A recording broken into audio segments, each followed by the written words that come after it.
This is Sophie, and Sophie's story is a heroic one. As you can see, she's here with us today.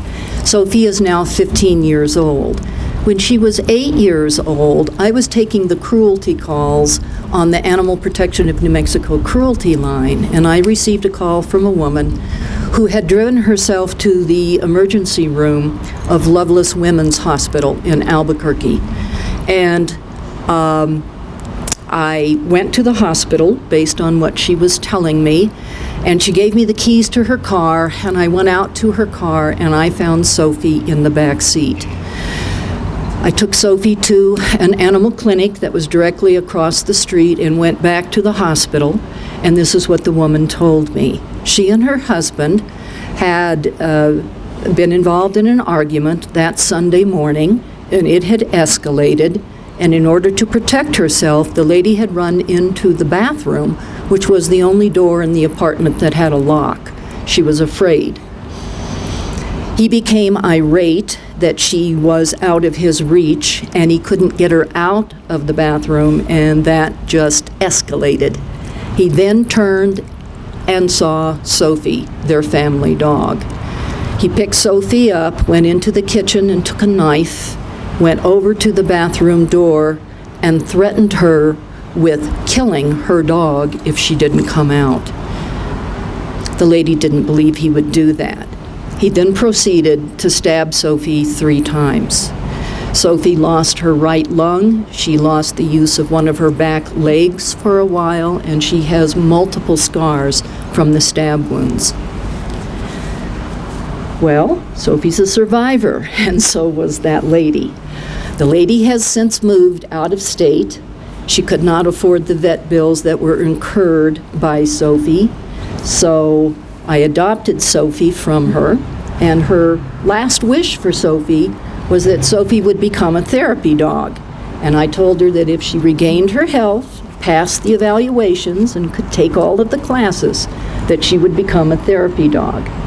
Sophie became a therapy dog about 2 years after that incident, and her place for working was Loveless Women's Hospital. That's where she visited.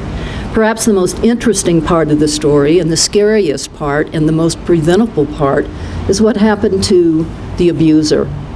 He was caught, he was placed in jail, and one of the chaplains spoke with him, and he asked where that kind of horror could come from. How could you stab your dog and your wife?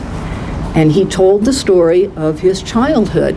And part of it is when he was 5 years old, he became jealous of his older sister, who was given a goldfish to care for, and he wasn't given anything. So when his sister went to school, he was younger and not enrolled yet, he went into her bedroom, netted the goldfish out, and flipped it onto his sister's bed. And she came home, of course, to a dead goldfish. When he was 8 years old, he talked his parents into buying him a hamster. And, like all of the deals made between parents and children, that was his hamster as long as he took care of it and fed it and cleaned the cage. Well, that interest in the hamster lasted about 2 weeks. And then one day, his mother went into his bedroom, and the hamster's cage was a mess. So when he got home from school that day, she told him, "You've lost all of your privileges for the weekend.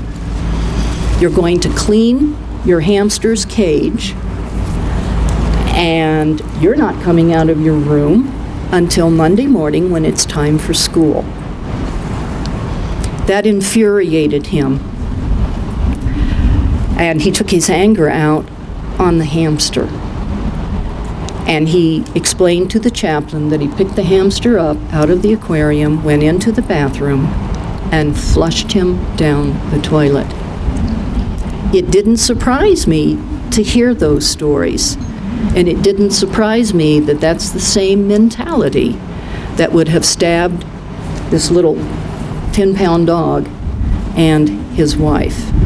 And that is the link between animal abuse and domestic violence and assaultive behavior.